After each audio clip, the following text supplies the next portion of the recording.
Bienvenidas y bienvenidos, estamos en un episodio más de Tiempos Equívocos, la teoría crítica desde los márgenes, y tenemos un episodio más de Páginas Críticas, esta sección que hemos inventado dentro de nuestro programa, dentro de nuestro proyecto de difusión del pensamiento crítico, que tiene la finalidad de recomendar, de hacer comentarios breves de lecturas que nos parecen significativas en alguna medida. En esta ocasión vamos a comentar, quizá por primera vez en nuestro espacio, una novela. Vamos a comentar la novela de Martín Roldán Ruiz, Generación Coche Bomba. Queremos agradecer a Ringolevio Representación Editorial, que nos hace el favor de acercarnos el material de Pepitas de la Calabaza, que es la editorial que publica este libro, de Martín Roldán Ruiz. Martín Roldán Ruiz es un escritor y periodista peruano, fan de la Alianza Lima, como se le presenta en la novela, y nos entregó Generación Coche Bomba, primero como una novela que parece ser que de producción, autoproducción, es decir, que circuló en círculos muy específicos, y que ahora podemos acceder a ella de manera mucho más amplia a partir de la edición que hace Pepitas de Calabaza en su colección América Lee. Bueno, Víctor, pues practiquemos brevemente y recomendemos por qué recomendamos esta novela de Martín Roldán Ruiz. Sí, bueno, son varias cosas, ¿no? Martín Roldán Ruiz, como ya lo habías dicho, no es un hincha, ¿no? de hueso colorado, ¿no? Pero también, la novela, hay que decirlo, no es una novela que aborda un conflicto cultural, social, político muy fuerte en el Perú, que es finales de la década de los 80, ¿no? Cuando está en su mayor auge toda la manifestación política a través de la violencia, ¿no? Que generó Sendero Luminoso, ¿no? Entonces, en ese marco es donde Roldán Ruiz escribe esta novela, no desde la perspectiva de los senderistas, ni tampoco desde la perspectiva de algún actor político concreto Claro. que esté más involucrado, ¿no? Sino más bien ese va a ser como el trasfondo de toda la novela, pero nos parece un trasfondo importante. Ahorita vamos a argumentar un poquito más, ¿no? Pero en sí la historia de la novela, ¿no? Principal, ¿no? La que está ahí, es la historia de los subtes, ¿no? De lo que en Perú se conoce, ¿no? Como este rock subterráneo, que específicamente tiene que ver con toda la movida punk de los 80s. Y este libro de Roldán Ruiz sería como un primer libro que abordaría ese tema de una manera contundente, ¿no? Entonces, sobre la cuestión del título es interesante, ¿no? Porque se llama Generación Coche Bomba, ahorita vamos a explicar por qué, pero en alguna entrevista que a él le hacen, él comenta que quería titularlo Todos Terroristas, ¿no? Y esto tiene que ver precisamente porque, si bien el trasfondo, como ya mencioné, es de ese sendero luminoso, ¿no? Que está eh, justo, ¿no? En una época de bombardeos, ¿no? De acciones muy violentas, ¿no? Contra la población, tanto en el campo con la ciudad, ¿no? Él dice, bueno, también hay una parte del Estado que también actúa o que da pie a ese terrorismo, ¿no? Pero también hay cierta crítica que se puede ver a lo largo de los personajes que van saliendo en la novela, en donde de alguna manera pues todos son, se podría decir que todos son terroristas, ¿no? ¿Por qué? Porque de alguna manera hay un nivel ya de aceptación, quizá ahorita podremos abordar eso, ¿no? De cómo hay un nivel de aceptación de esa violencia terrorista ya en Perú, en cualquiera de los sectores, tanto culturales como políticos, ¿no? Que es interesante, ¿no? Ese título que finalmente no quedó de Todos Terroristas, me parece que sí se refleja bien en la dinámica, en cómo los personajes van asumiendo esa lógica de la violencia que se está desplegando tanto del Estado como por parte de Sendero Luminoso, ¿no? Finalmente, Martín Roldán opta por otro título, ¿no? Que se llama Generación Coche Bomba, que también trata como de retratar de alguna manera la época que él está mencionando en esta novela, ¿no? Sí, es muy interesante lo que nos dices, porque efectivamente lo que aparece a lo largo de la novela es esta violencia cotidiana. Y no nos referimos a una violencia cotidiana en actos comunes, sino una presencia de la policía, de la represión, eh, y por supuesto de estos grupos que en los años 80 tenían una fuerza impresionante y una capacidad de movilización inaudita para, si estamos pensando que son finales de los 80, Ujú. donde la mayor parte de los movimientos armados han sido derrotados en América Latina. Este aparece como un desfase histórico Claro. con la inmediata, la ola anterior inmediata de movimientos políticos que recurrían a la violencia. Ujú. Es decir, es una anomalía, ¿verdad? Lo es por sus métodos, lo es por su capacidad de convocatoria, lo es por su ideología, una mezcla entre orientalismo, Ujú. indianismo, mesianismo, bueno. Esto está explorado, efectivamente, como tú bien decías, no está explorado en esa dimensión aquí, sino que está explorada la dimensión, digamos, podríamos decir de la vida cotidiana, Ujú. ¿no? De la vida cotidiana que involucra inmediatamente un sector de la juventud.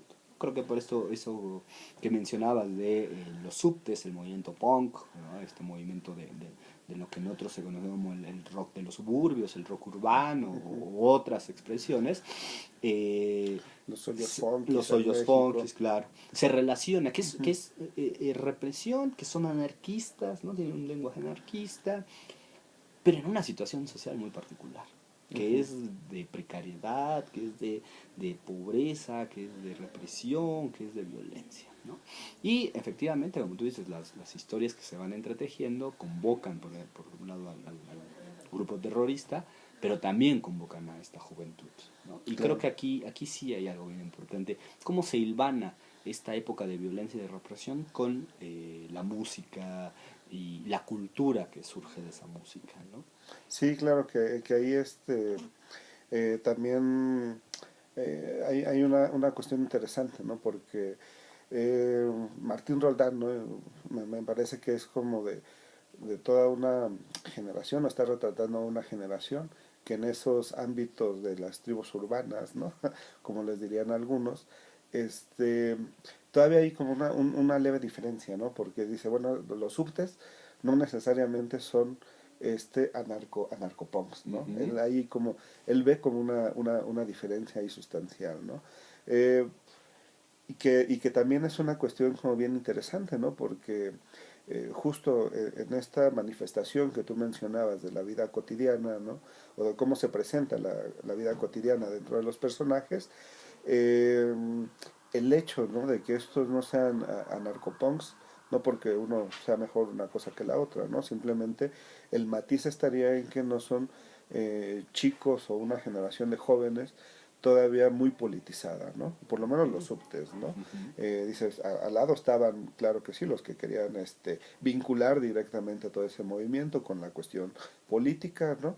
Que es el movimiento anarcopunk, pero en estos sujetos, ¿no? De los subtes, la violencia incluso es una violencia totalmente nihilista, ¿no? Es Ujú. una Sí, claro, respuesta, ¿no? claro, claro. Sin sentido, al sinsentido mismo que genera la violencia en la vida cotidiana, ¿no? O sea, si ya es imposible vivir, no solo por las cuestiones de precariedad económica o la falta de oportunidades, incluso del Perú de los 80, Claro, ¿no? claro. O de cualquier país de América Latina de esa época, también hay un sinsentido en la cuestión de para qué luchar, ¿no? O por qué luchar, ¿no? Claro, O claro. sea, si finalmente, ¿no?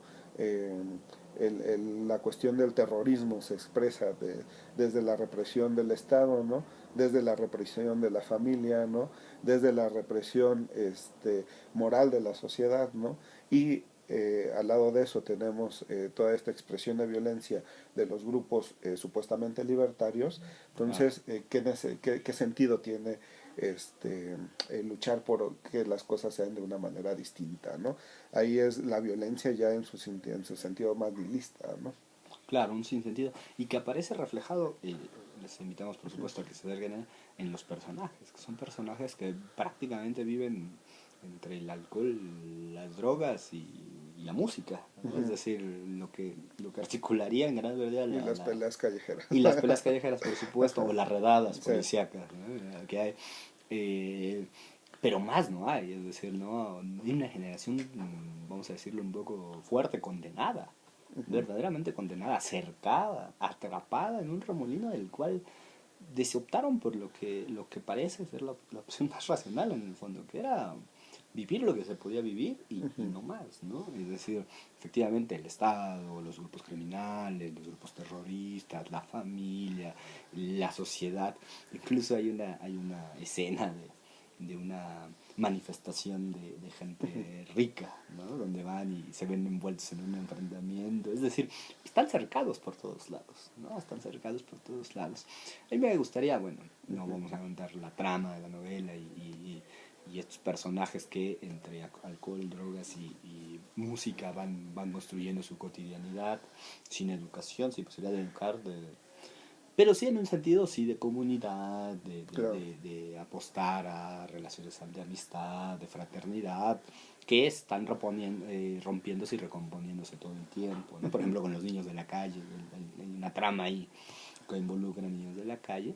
Sí me gustaría decir que refleja la década perdida de América Latina. Claro. Es decir, ¿no? Si uno piensa la década perdida, no lo piensa en términos macroeconómicos, lo piensa en términos de la cotidianidad de gente que ni siquiera puede migrar, no tiene a dónde migrar para mejorar o para tener una perspectiva distinta. Eso por un lado.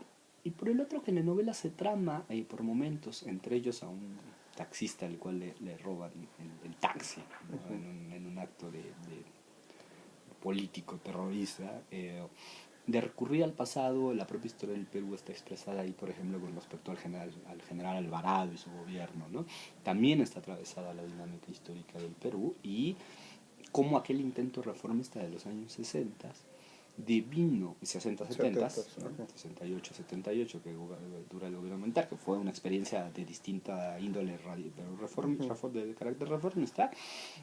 Su fracaso deviene en una espiral de violencia que atacó todos los 80 y prácticamente todos los años 90 en el Perú. Y yo creo que eso sí tiene que ver, es importante que le pongamos énfasis.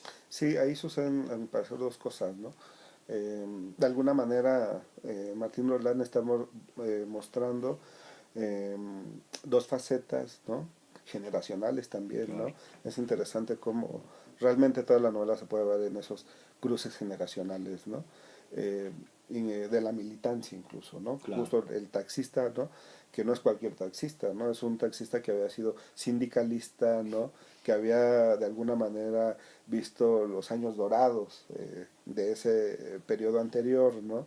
Y que terminan siendo traicionados, ¿no? claro. Terminan siendo despedidos, terminan eh, echados literalmente a la calle, ¿no? Eh, y una generación en la que está es la generación que ya busca precisamente esas medidas radicales, ¿no? Para salir de esa situación que se está viviendo en el Perú, ¿no? Pero son dos maneras de la Claro, militancia, ¿no? claro. De generaciones distintas que están asumiendo su actuación política del país, dentro del país, ¿no? Por una parte, ¿no? Pero por otra también y demuestra eso también el inicio, ¿no? De todas las medidas neoliberales que van a empezar en la década de los 80 sobre todo a expandirse por América Latina, ¿no? Porque justo esta generación del taxista es esa generación donde tenía hasta cierto punto, ¿no? Seguridad social, ¿no? Seguridad sindical, Bueno, ¿no? empleo. Empleo, ¿no? Etcétera, ¿no? Y un tipo de medidas, ¿no? Que precisamente lo que no va a haber, y es lo que le reprocha ahí en ese diálogo que tienen el senderista y el taxista, y el ex sindicalista, ¿no? Es como precisamente ese gobierno de los gobiernos de los 80, yo creo que eso se puede generalizar a América Latina, están quitando todo precisamente toda esa seguridad social que les exige el neoliberalismo, ¿no? Claro, claro. Sí, creo que ahí apuntas eso de manera clara, digamos, en una de las múltiples historias que se cuelan, Sí. ¿no? Por la novela, cuya trama, bueno, tiene dos personajes centrales que se encuentran y bueno, no vamos a dar especificidades, pero además es una trama compleja por momentos, pero que efectivamente refleja el disgusto con la democracia, Ujú. porque es un país que vive en democracia formalmente. Sí. Después, en los 90 se demostrará el nivel de autoritarismo que ya está aquí presente, pero bueno. Y bueno, pues nosotros los invitamos. El título que finalmente quedó responde a una frase de una, justo en medio de una borrachera, ¿no? Están los amigos bebiendo y drogándose y se va la luz. Entonces dicen, somos la generación del apagón y el coche bomba, ¿no? Porque Sendero está haciendo todos Ujú. estos actos, ¿no? Pues bueno, no sé si quieres decir algo más, Víctor. Pues recomendar la lectura, ¿no? Únicamente también decir que eh, no son personajes oscuros, ¿no? O que solo tengan una faceta, ¿no? Cada uno de los personajes, ¿no? Los senderistas incluidos, eso me parece también Uh-huh. interesante, ¿no? Porque Martín Roldán trata de no mostrarlos en esa faceta como de locura que tantas veces se les ha caracterizado, Claro, ¿no? claro. Sino que, bueno, dice, y por algunos momentos los personajes lo demuestran también, tenían sentimientos y complicados, ¿no? Tanto de afecto, ¿no? Tanto de incluso de cómo asumir la De duda, militancia, sí, sobre claro, todo, claro, ¿no? Que eso claro, sería lo importante, claro. ¿no? De duda, precisamente, de si lo que están haciendo es algo no solo correcto, sino también legítimo, ¿no? Claro. Si no están yéndose por otro lado, ¿no? Pero me parece interesante ese matiz que también se puede ver a través de esta novela en esos personajes Claro. incluso, ¿no? Tiene mucha razón porque es Ujú, digamos, la segunda historia ujú, minoritaria. Está. Yo recordaba mucho la novela de Abril Rojo, por ejemplo, ¿no? De Santiago Rocangiolo, que presenta más al senderista clásico en su estereotipo, sí, ¿no? Es un ujú, tipo ciego ante la realidad, ciego ante la cotidianidad. Y no, Roldán presenta efectivamente tipos cruzados por la propia historia, ¿no? Y lo cual hace muy válido, muy valioso, ujú. me parece, esa presentación. Pero bueno, pues los invitamos en verdad a leer Generación Coche Bomba de Martín Roldán, en Pepita de Calabaza. Volvemos a agradecer a Pepitas a través de Ringo Levio, que es una empresa que se dedica a la representación editorial, que nos permiten acceder a este material que es muy sugerente y bueno, pues esperemos que sea la primera de otras novelas que Comentar. podemos comentar. Muchas gracias, Muchas Víctor. gracias. Hasta Hasta luego. luego.